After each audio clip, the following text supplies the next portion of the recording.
This conference will now be recorded. Hello everyone. The topics that we are going to discuss today: application of equilibrium constant, and then we will discuss the equation, Van der Waals equation, which is basically the temperature dependence of equilibrium constant. That means if we know Van der Waals equation, we can predict the temperature dependence of equilibrium constant. Then we have factors that affects chemical equilibrium, and which is basically the discussion related to Le-Chatelier principle, and there will be some related problems also. So in application of equilibrium constant, basically total 3 points are there. By applying this equilibrium constant, we can predict 3 things. Okay, so here as you can see, here it is written, predict the extent of reaction. So extent of reaction, it means what will be the amount of product. So if we are starting from A and we are getting the product B, starting from reactant A, then what will be the yield of the product B? How much amount we can get? So if A we have 100%, if we consider, and B suppose we are getting 60%, out of A only 60% we are getting. So yield is 60%. So in this way we can predict the extent of the reaction. This is the first point. After that, we can also predict the direction in which the net reaction will take place. So A to B, and then we have B to A, that is also another direction, forward direction, A to B, and B to A, that is the backward direction. Now which direction the actual reaction will take place, that also we can predict. Now this means, if I am saying suppose 60% is the yield of B, that means the equilibrium is more towards B. And if I am saying that it is 50%, then it is 50% B we are getting, that means what? A also 50%, so it is 50-50 chance whether backward reaction will be favored or forward reaction will be favored. Or if I am saying suppose the yield of B is 40%, that means the equilibrium will be mainly towards A. So out of 100% of A, we are getting only 40% of A converted to B, 60% of A still intact. So it means equilibrium is favored towards backward direction from B to A. So this is the second point. And the third point, we can calculate the equilibrium concentration of the reactants as well as products. So if you know the equilibrium constant value, that is the knowledge of equilibrium constant, if we know the value, we can calculate the equilibrium concentration. That means once the reaction, it has reached equilibrium, under that condition, what is the concentration of A, what is the concentration of B, that we can predict. But provided obviously you know the initial number of moles of A present in a particular volume, that is you know the concentration of A, and you know the value, exact value of equilibrium constant at a particular temperature, then you can calculate the equilibrium concentration of reactant. In this case, reactant is A and product is B under that particular temperature, because the value of equilibrium constant, that is directly related to temperature. So whenever you are mentioning the value of equilibrium constant, don't forget to mention the temperature also. Fine. So these are the 3 points. But remember, the last point here, it is mentioned these constants, that is equilibrium constant, they do not provide any information regarding the rate of forward reaction or backward reaction. So it is true that you can predict the extent of reaction, that is from 100% A. Suppose I am saying 10 moles of A present in 1 liter, and after equilibrium you are getting only 10 out of 10 moles of A, only 6 moles of A converted to B. That means if I am writing it like this, so initially 10 moles present in 1 liter and B is 0, but after equilibrium, that is once equilibrium condition is reached, now out of 10, only 6 converted to B, and it is 1:1 reaction, that is stoichiometric coefficient of A and B is 1 and 1 in both cases. So out of 10, only 6 converted to B. That means B also 6 moles and A remaining 4 moles in 1 liter. So in this case, it is 60% conversion. But that is extent of reaction. But we are not talking about how fast you are getting this. And that is basically under a completely different chapter, which is chemical kinetics. So when we are talking about equilibrium, it will not be able to predict. That is, from equilibrium constant value, we cannot predict how fast, that is the rate of the forward reaction and also the rate of the backward reaction. So this information we cannot get. Otherwise, these three we can predict. Okay. So the first point we will see in detail, predicting the extent of reaction. So how to predict the extent of reaction from the value of Kc? So in this case, I have taken Kc, but it is also true for Kp. So Kc means when the constant, that is all these species, we will express its concentration in the equilibrium constant expression. So if Kc value is greater than 1000, then products predominate the reactants. Okay, that is the concentration of product is very high compared to that of reactant under equilibrium condition. That means it is as if almost the reaction is nearly to completion, as if all the starting materials are converted to product and there is no that is very little amount of starting materials are left. And when it is so, when Kc value is greater than 10 to the power 3, so it may be 10 to the power 10, 10 to the power 20, 10 to the power 15, any value, but greater than 10 to the power 3. Here we have these two examples.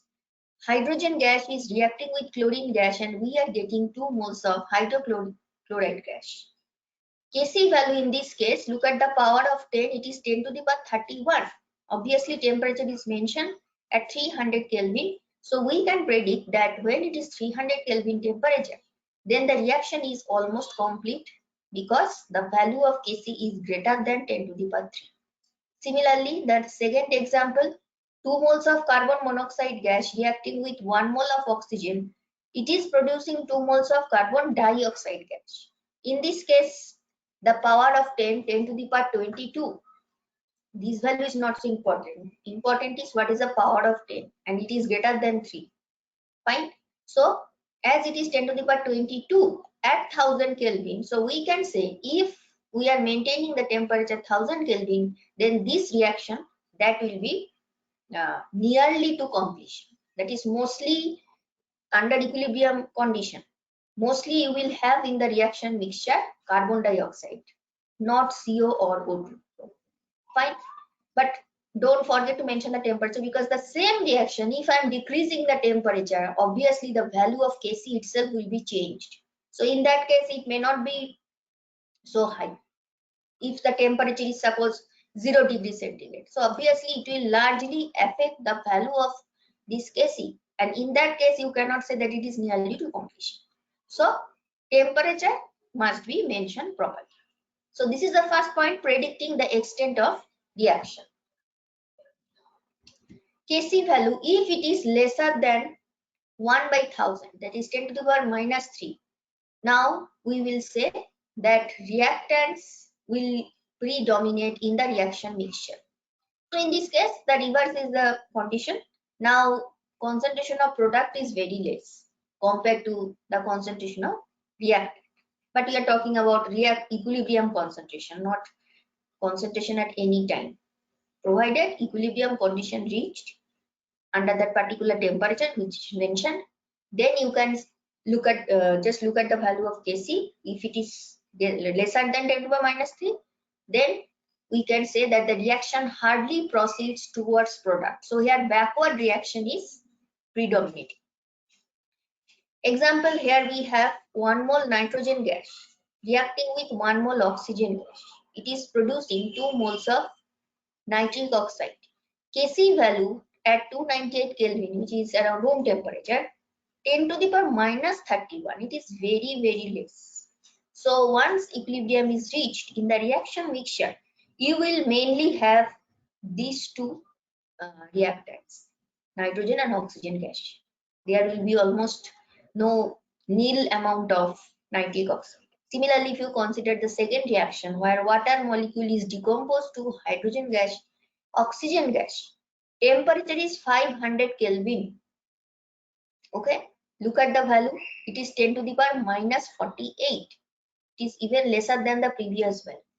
So though it is 500 Kelvin high temperature, but the value is very less. And that is why we will say for the second reaction, in the reaction mixture, when equilibrium is reached, mainly we will have the reactant, that is water molecule will be, basically it is a steam because G is mentioned in the bracket physical state. So mainly steam will be present, but not hydrogen and oxygen, very little amount, almost nil. Fine. So these are the two extremes, Kc value greater than 1000 or Kc value lesser than 1 by 1000. But if it is something in between, then what will happen? So if Kc value is lesser than 1000, but it is greater than this 10 to the power minus 3, that is in this intermediate zone, then appreciable concentration of both reactants and products will be present at equilibrium condition. Here we have examples, hydrogen gas reacting with iodine gas, and we are getting 2 moles of hydroiodic acid, and it is gaseous state. Kc value is 50. So here you can see the value is in between 10 to the power minus 3 and 10 to the power 3 at 7 to 1 Kelvin. So as it is in this intermediate zone, so we cannot say that in the reaction mixture HI is predominating, or we cannot say that H2I2 predominating. Actually both of them are more or less predominant. Similarly, the second example, N2O4, it is decomposed to 2 moles of nitrogen dioxide, and Kc value in this case 10 to the power minus 3, but it is greater than 10 to the power minus 3 because we have 4.64 multiplied to 10 to the power minus 3 at 298 Kelvin. So these two are the examples where the value of Kc is in between 10 to the power minus 3 and 10 to the power 3. So that is why we can predict that appreciable amounts of both reactants as well as products are present in the reaction mixture. So that is all about the first point, predicting the extent of reaction. Second point, predicting the direction of reaction.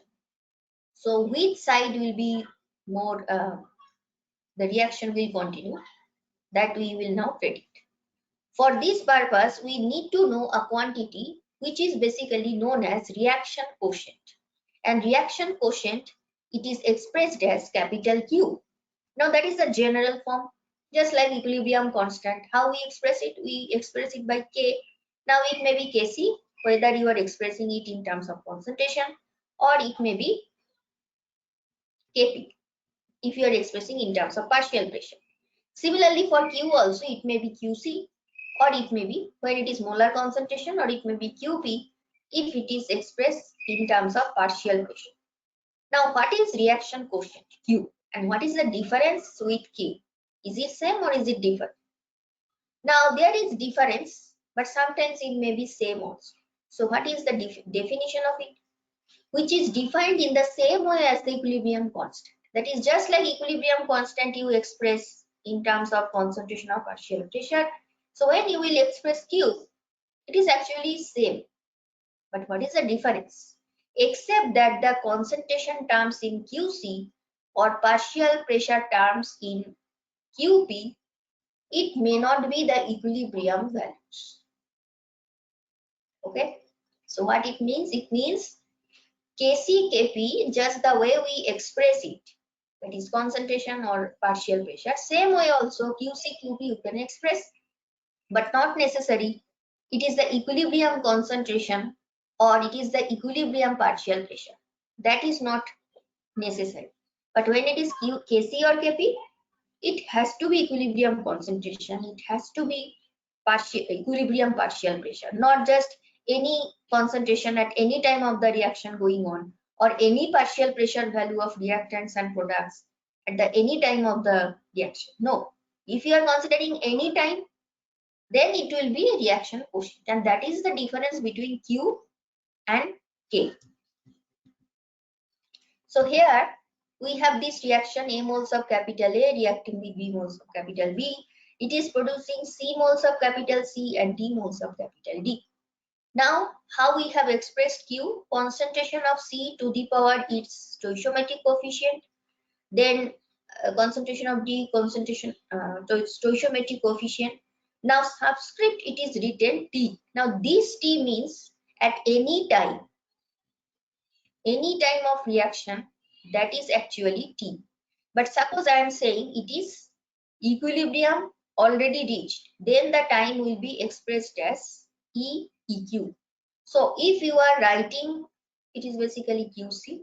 So if you are writing KC, now this is also same, but now instead of writing T, you will write TEQ. See, I am doing the same thing, but instead of writing T, I am writing TEQ. That is the difference.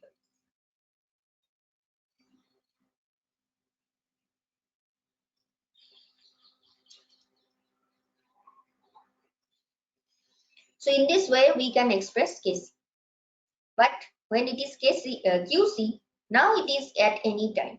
But for KC, it has to be equilibrium already reached. This condition must be present. Now, as the reaction proceeds, there is a continuous change in the concentration of reactants as well as products. We know that initially it is only the amount of A and B present, no C or no D. But once reaction started, gradually amount of A and B will decrease and C and D will increase. So there is a continuous change in the concentration of reactants and products. And also this Q value will change because as time is progressing, C, D, A, B, everything is changing. So obviously the value of Q is also changed because this T is any time T. And until what point it will change? Q value will change until the reaction reaches the equilibrium condition. So once it has reached equilibrium condition, now the value of T is equal to TEQ. Now it is not just any time, now it is equilibrium already reached. So until the equilibrium is reached, QC value will change. And once it is equal to the value of KC, that means equilibrium is reached, then these two are same now. Once equilibrium is reached. But until the point, suppose equilibrium is not reached, before that point, this range of time, suppose equilibrium, it is taking some particular time to reach the equilibrium. But before that time, the time range that we have, starting from initial time 0, in that range, there will be this Q value and with time that will change. Now, before reaching equilibrium, if you know the value of Q at any time T, you can predict the direction of the reaction by comparing it with K. That means in which side it will proceed. Remember, we are talking about that situation when equilibrium is still not reached. See, if equilibrium is, it is taking around 1 hour to reach the equilibrium. So before this 1 hour, starting from time 0, in between this 60 minutes, that is 1 hour, Q value may have different values. So if you know this value of Q, you will be able to know in which direction it will proceed. Okay. So now we will see different values of, that is, we will compare the value of Q and K. So at any time T, suppose you are finding the value of Q. It may be C or P. And this Q is, suppose it is exactly equal to the K. Now what will happen? The reaction, it means basically the reaction is already, it has reached equilibrium. So we cannot expect any further change in the composition of the system because once equilibrium is reached, that means for all the species present. So in this case, we have taken capital A, B, C, D. All these 4 species, their concentrations are now fixed. So composition of the system, there will be no change unless the conditions are changed. Now, this means that we will discuss under Le-Chatelier, but it means basically if you are changing the pressure, concentration, temperature. But if you are not changing this, under that condition, if Q is equal to equilibrium constant, that means there is no further change. It has already reached the equilibrium. if U is greater than K. Now it means Q greater than K means what? Look at this previous slide. When Q is greater than K, that means the value of concentration of C and D, these two are very high. That is numerator value is very high. Now if that is the case and you want to reach Kc, so Q is now greater than K, numerator value is high. So now the reaction will proceed in the reverse direction, because if it is proceeding in the reverse direction, that means C and D will consume and A and B will increase. Now C and D consume means what? Numerator value will decrease and gradually denominator will increase. So Q value now it is gradually reaching to K because it is high. So reaction will proceed in the reverse direction. So now there will be mode of reactant formation because it is backward reaction. Okay, so mode of A and B will be produced, C and D will consume. And if Q is lesser than K, that means denominator value. Denominator means concentration of A and B. Now these two high. So now the reaction will proceed towards forward direction. So mode of product will be there. Gradually the amount of A and B will decrease. So denominator will decrease and C and D will increase. Okay. So reaction will proceed in the forward direction. Now we can represent it in this pictorial form. So reaction always tends to reach equilibrium and therefore Q tends to become equal to K because that is the purpose. And once it has reached, that means equilibrium is reached. But until it is not reached, this is the equilibrium condition. And these two are the two possibilities, lesser than K or greater than K. So when Q is greater than K, so here from the color you can understand Q is denoted by the blue color and K is by the red color. So when these two are same, the height of these two are same. Now when this blue one is high, that means Q is greater than K. So this is this first case, that is the right hand side picture. So more reactants will be formed. That means decreasing the Q till it equals to K. So here the purpose is to reach. If it is in the right hand side condition, it will try to reach here. If it is the left hand side condition, that is Q is lesser than capital K, equilibrium constant, now it will be towards the situation where Q is equal to K, that means it is equal. So more products will be formed, thus increasing the value of Q till it equals to K. So reaction quotient Q, its value before we have reached equilibrium, or it may be that we have already reached equilibrium. If we do not know what is the exact time to reach equilibrium, if we do not know that, then at any time you have started a reaction, at any time you can measure the value of reactant concentration, product concentration, and just put in the expression for Q. And if you are finding that Q value is lesser than K or greater than K or equal K, three different cases. So depending on what cases you are getting, depending on the results, we can predict in which direction it will move. Fine. So this is the second prediction that we can do from the value of equilibrium constant. So obviously in this case, a previous idea about the value of equilibrium constant we should have. Otherwise, how we will compare whether Q is lesser than K or greater than K. Okay. The third point, that is the application of equilibrium constant, is you can calculate equilibrium concentration. So suppose you know the value of Kc or you know the value of Kp, and you also know the initial number of moles of reactants.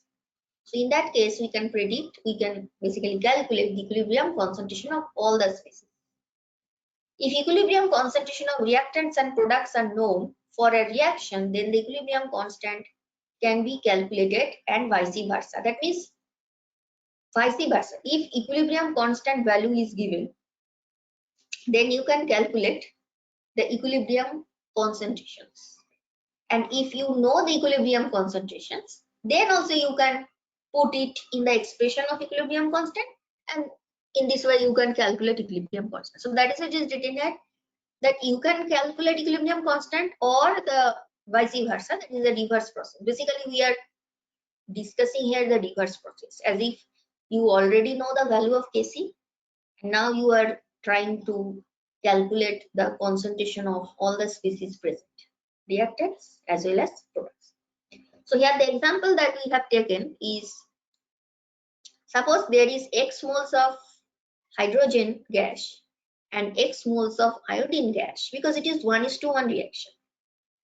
They are reacting with each other and they are forming 2x moles of HI. Because if you look at the balanced equation, it is H2 plus iodine equal to 2HI. That is a balanced equation. So that is why if you have started from x moles of H2, x moles of I2, obviously you will get 2x moles of HI. And it is present in the volume V, because X is number of moles, but if you want to know concentration, it is X by V, that is number of moles per unit volume. So this is the reaction, balanced reaction. So here you have to do this calculation in this way. Initially we have hydrogen and iodine, A moles, A is basically the initial number of moles. X moles is that moles which is taking part in reaction. But initially the number of moles of hydrogen is A, and it is not necessary it has to be equal to iodine. You may start the reaction with any amount of H2, any amount of iodine, right? So that is a different values are there, A and B. It may be same, it may not be so. So we have started with A moles of hydrogen gas, B moles of iodine, and 0 is HI. Now number of moles reacted is basically X, which is same for both because it is 1:1 reaction. Stoichiometric coefficient is 1. Suppose if it is 2, then suppose if it is like this, H2 plus 2 iodine, then what will happen? For X moles of H2 consumed, 2x of iodine should be considered as if it is consumed because it is 1:2 relationship. But in this case, we will consider XX for both. It is the simplest case. So if X is the number of moles reacted, the number of moles remaining at equilibrium will be just subtract it from the initial number of moles, which is A minus X. And for iodine it is B minus X. And as this relationship is 1:2, this is also 1:2. So 2x moles of HI will be produced. So this is the number of moles. But what is the molar concentration? Now to know the molar concentration, you have to divide this number of moles by V. So that is why it is A minus X by V, B minus X by V, and for HI it is 2x by V. Now the expression for Kc, it will be concentration of HI to the power 2 divided by concentration of iodine to the power 1 multiplied by iodine concentration to the power 1. So now you can put all these three values, right? So Kc value, HI to the power 2, iodine and hydrogen, this is 1, 1. And we are putting the concentration 2x by V to the power, that is square, and these two as it is. And after simplification, it will be 4x square divided by A minus X, B minus X. So if you know the value of Kc, suppose the Kc is known, and it is also known what is the amount of A and what is the amount of H2, which is A. You also know what is the number of moles of iodine, and V is also known. So if A, B, V, Kc, all these are known, basically here V will be cancelled. So even if it is not known, it is fine. But if you look at the equation, this side you have unknown quantity A, X, B. So initial number of moles for these two reactants, if you know, and if you also know Kc, from this equation you can find out what is the value of X, that is the number of moles reacted. Once you know this value of X, now you can calculate equilibrium concentration of all the three species. So if X is known, this is the equilibrium concentration of iodine. So just put the value of X. Similarly, these two also you can calculate. Fine. So calculating equilibrium concentration provided you know the value of KCKP and what is the amount of H2 and iodine you have started with. So in this case it is H2I2. It may be different for different reactions. So these are the 3 points for application of equilibrium constant.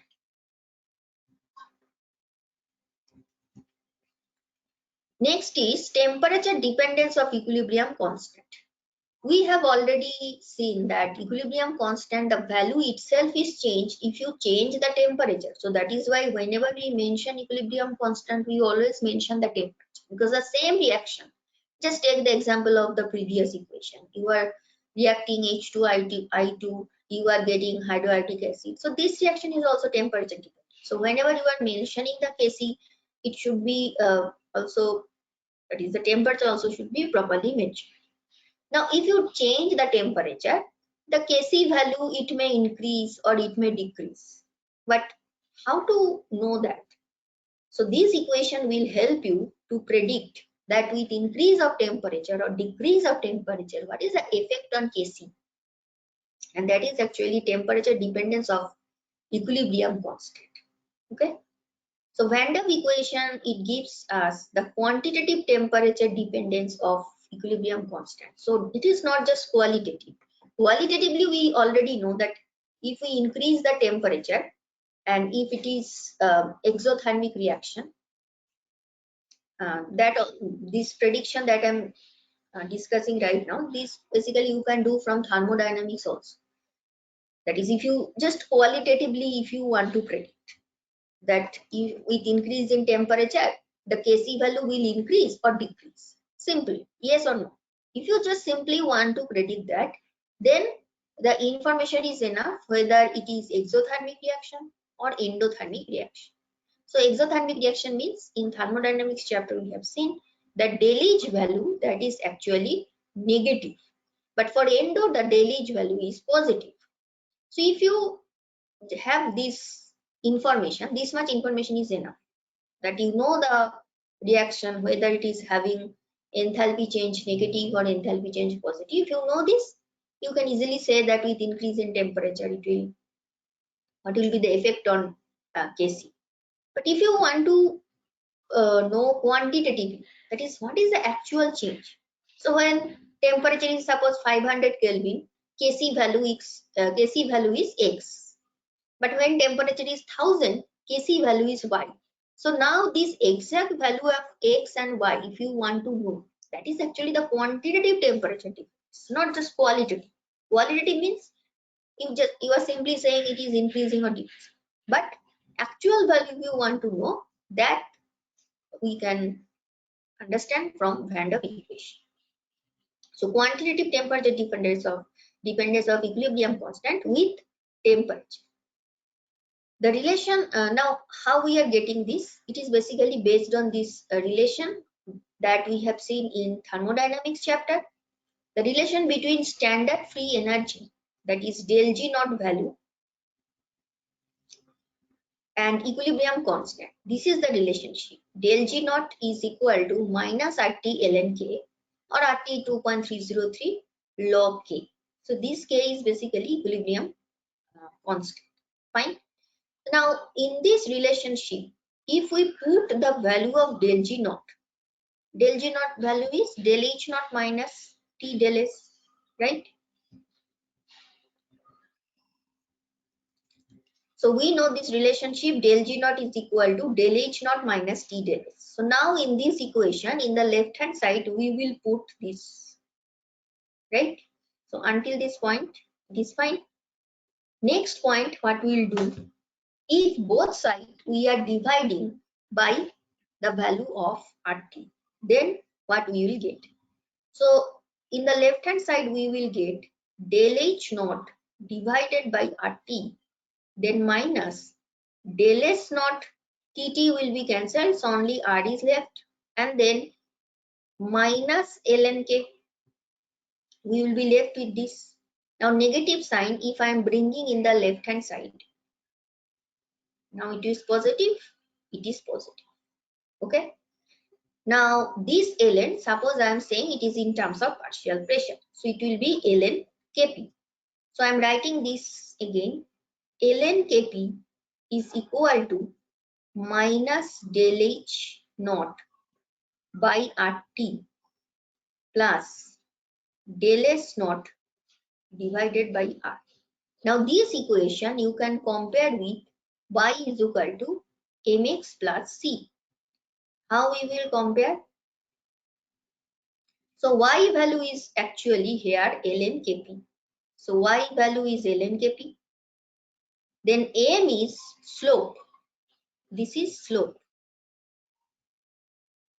Now if it is slope, what is the value of x? X is basically 1 by kt. So this part is x.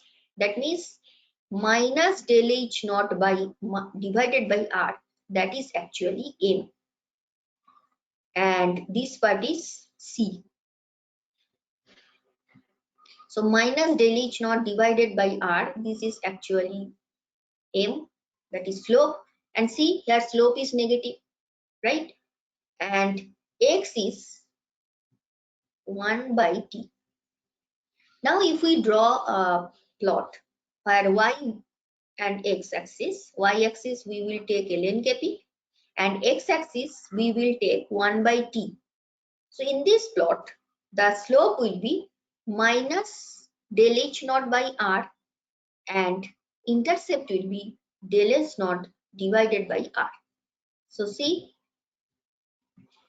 here we have taken this example, 2HI decomposed to iodine and hydrogen, and this reaction is basically endothermic reaction. Now endothermic reaction means del H value is positive. Now if del H value is positive, that means minus del H naught divided by RT, this quantity will be negative because del H is positive. Now if slope is negative, now the nature of the curve, it will be like this. See, this is the slope, this is x, this is y, and it will cut somewhere here, and that is the value of intercept. So if you know intercept, you can also calculate del S naught because R is a universal gas constant, that we know what is its value. So when you have endothermic reaction, the nature of the graph, it will be like this. And why it is so, that is clear from this expression because slope is negative. In the original equation, slope is already negative and there is no further change. So this will be the nature of graph. But if it is exothermic, now del H is negative. So negative negative will be positive. In this case, the nature of graph, it will be like this. An exothermic reaction example we have taken, nitrogen reacting with hydrogen and we are getting ammonia gas. So this reaction is exothermic, del H is negative. So negative negative will be positive and slope is now, that is this value itself is negative, so negative negative positive, and if it is cutting somewhere here, this is the value of intercept. Okay, so these are the two different reaction example. One is endothermic, another one is exothermic. Okay, so this is Van der equation. ln Kp, it is expressed in terms of H, del H, del S, R and T. But there are some other forms of Van der equation. Different times, different purpose, we can use these different equation. So in this case, you have seen how we have using this equation, how we have these two different types of graph. But there are some other forms of Van der equation also. So when I'm saying other form, it is basically the differential form or it may be the integrated form. Okay. So differential form is basically this form where ddt of ln k, that is actually equal to del H naught divided by RT square. Okay. Now if this is the, that is when we are putting ddt both sides, what will happen? In the previous term, see, this part will be basically constant. So when you are taking derivative of it, it will be basically 0 because there is no such t term. T term is present here. So that is why it will be remaining. And del S by R part is now removed. So this is the differential form. Now there is another form which is integrated form. So from differential form we can reach this integrated form. Now integrated form is important. Why it is so? Because only in integrated form you can have K2 and K1. K2 value is equilibrium constant at temperature T2 and K1 is equilibrium constant when temperature is T1. And in the right hand side we have del H naught 2.303. Basically this term is coming, we have changed ln to log and two different temperatures. Now why this equation is important, the integrated form? Because if you know two different temperatures, suppose you are trying to find out two different temperatures, one is 500 Kelvin, another one is 1000 Kelvin. So T2 you will put the value of 1000 and T1 you will put 500. It is always in Kelvin. And K2 and K1, if only one value is known, so now you know K1, you know T1, you know T2. So if any one quantity is unknown, then you can find that from this equation. So here basically we have total 5 terms. We have K1, we have K2, we have T1, T2 and also del H. So out of these 5 terms, if any 4 terms are known and one is unknown, any, then you can calculate from this equation the unknown quantity because this part is constant, right? Now from this differential form, how we are getting this integrated form, though details, even if you do not know, it is fine. But if you are interested how we are getting the integrated form, it is basically like this. So d ln k we will keep in the left hand side, and in the right hand side del H naught divided by r part is constant, so it is out of integration, and in the integration part we have dt by t square. Now we are putting the limit k1 to k2, K1 and this side T1 to T2. So d ln k we will get ln k. Now at two different values it will be ln k2 divided by ln k1, which you can express finally like this. What about right hand side? When you are doing integration 1 by t square, it will be minus 1 by t, and between these two limits now you will put the limit minus 1 by t2 plus 1 by t1, because minus minus will be cancelled before 1 by t1, and finally you will get this expression. And if you change this ln to log, ln is basically 2.303 into log. So when you are changing to log, you have to put 2.306. So in this way we can get finally this integrated form, and you can use it to calculate any unknown quantity. So it may be that you know K1, K2, T1, T2, then you can find out the value of del H. Okay. And one more thing, see here, if T2 value is high, so obviously this part will be positive. Okay. So T2 value high, this part is positive, and if it is endothermic, that means this is positive. So under that condition, obviously the left hand side K2 must be greater than K1. So when it is endothermic, T2 is high temperature, that is T2 is greater than T1, then K2 is also greater than K1, right? But suppose if it is exothermic and this is again positive, now this side is del H is negative.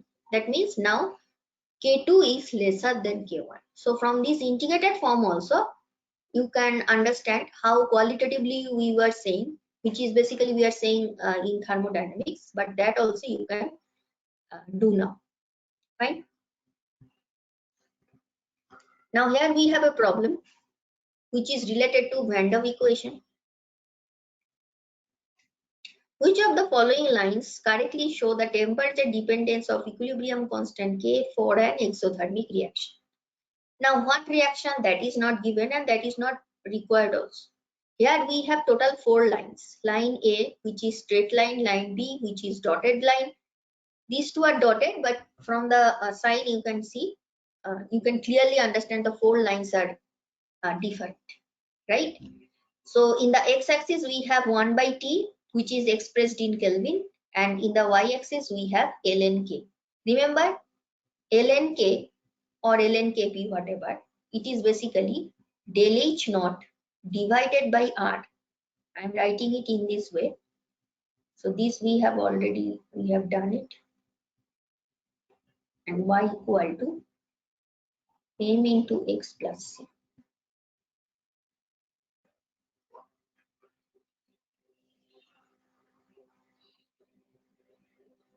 So this is y. This part is slope. This part is x, and this is intercept, right? So it is exothermic. That means del H is already negative. So m now, if it is negative, negative will be positive. So now it is positive. Now out of these 4 lines, in which case it is showing positive slope. So only A and B, these two are showing positive slope. So C and D cannot be correct. C and D line cannot be correct. So which of the following lines correctly show temperature difference? In all the options you have 2 lines together, A, D, A, B, B, C or C. So it is basically A and B, option 2. Fine. Le-Chatelier principle, very important. So in this principle, basically our purpose is to see how different factors are changing. Basically, it is not changing the value. I should not say changing. Only one factor is there which can change the value of chemical equilibrium, and that is temperature only, but not pressure, volume, concentration. So better we say it like this, that what are the factors that affects chemical equilibrium? Affects chemical equilibrium, it doesn't mean that it has to change the value itself. It may be so in some cases, but not always. So when I'm saying affecting the chemical equilibrium, I'm meaning something else. I'm not saying that the value is changed. So as our discussion will progress, you will understand what it actually means. Okay. So Le-Chatelier principle is actually helping us to, it is shedding light on the factors, how it is affecting the chemical equilibrium. Now, why it is important for us to know? Because there are some reactions that has some industrial importance. So that industrial importance means what? Suppose you want to synthesize ammonia industrially, and you are starting with nitrogen and hydrogen. Now your purpose will be to maximize the yield of ammonia. Okay, because if we cannot maximize the yield of ammonia starting from H2 and I2, there will not be profit. So our purpose is to maximize it, and that is possible only if the reaction is reversible, because we are talking about factors affecting equilibrium, chemical equilibrium. So obviously it has to be reversible, and our goal is here to maximize the conversion from reactant side to product side. So if it is ammonia production, obviously you will try to maximize the amount of ammonia when you have started from N2 and H2. So one of the principal goals of chemical synthesis is to maximize the conversion of reactants to products with minimizing the expenditure of energy. That is, your purpose will be to use energy as less as possible. So unnecessarily we will not waste any energy, and also to maximize the yield of the product. So this is basically our goal for any chemical synthesis. Otherwise, why we are trying to do the reaction? Obviously to get product as much as possible, right? But it becomes more important when you are synthesizing some industrially important chemical. Okay, that is large scale production. So obviously expenditure of energy, we have to take care of this fact, right? So many chemical reactions that are having industrial importance, for example ammonia, another example is contact process for sulfuric acid production. So here we have taken the example of synthesis of ammonia, and there are many chemical reactions that are having industrial importance and they are reversible in nature. So for those reactions, we can do this discussion based on Le-Chatelier principle. Now, if we want to maximize the amount of product, in this case ammonia, obviously you have to know the reaction conditions properly. Reaction condition means the factors that are affecting the equilibrium. If you want to get maximum ammonia, obviously you have to know how the factors are affecting the equilibrium constant. Now, if a system at equilibrium, it is already, suppose it has reached equilibrium condition, and now you are doing some disturbance in the reaction medium. Now, what type of disturbance you are doing? Suppose you are changing suddenly the temperature, or you are changing the pressure, you are changing the concentration, etc. There may be some other factors also.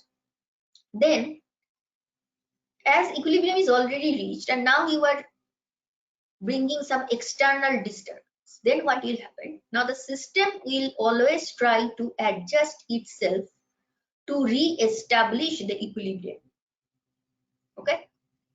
Now with proper example, we'll be able to understand. So just remember, if equilibrium is already reached and now some external disturbance is there, you are changing the temperature, the reaction conditions, temperature, pressure, concentration, volume, then the system will try to adjust itself to a new condition, because its ultimate purpose is to get back the original equilibrium. Fine. So the effect of change in reaction condition at equilibrium, that can be predicted by this principle. So that is why this principle is so much important. So what this principle is saying, it is stating that a change in any of the factors that actually determine the equilibrium condition of a system, it will cause the system to change in such a way so as to reduce or counteract the effect of change. It states that a change in any of the factors like temperature, concentration, which factors that determine the equilibrium condition of the system. So if there is a change in any of these factors, then the system will change in such a way so as to reduce or counteract. That means it will try to reduce this external disturbance, or it try to counteract the effect of change. Let me read this sentence. If there is some grammatical mistake. A change in any of these factors that determine the equilibrium condition of the system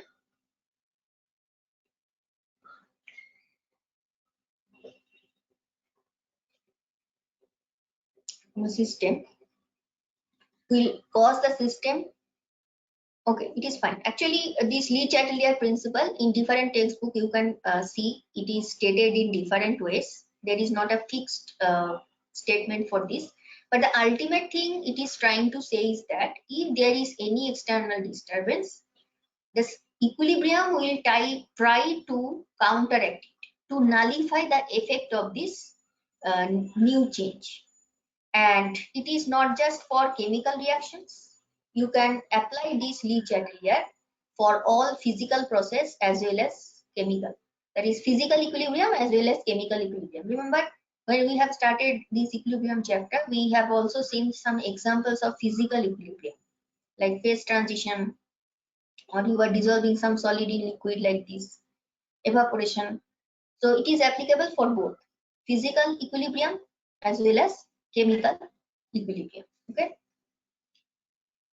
So details we will not start today. Basically, there are 3 to 4 points. One is effect of change of concentration. That is, if you are changing changing the concentration suddenly in the reaction mixture, then how the equilibrium will readjust itself. Then effect of change of concentration. Sorry, effect of change of temperature. Then effect of inert gas addition. Suppose you are adding some inert gas like argon, nitrogen, helium, then because it will not directly take part in the reaction because it is inert gas, but it can also bring some change. So that is another important point.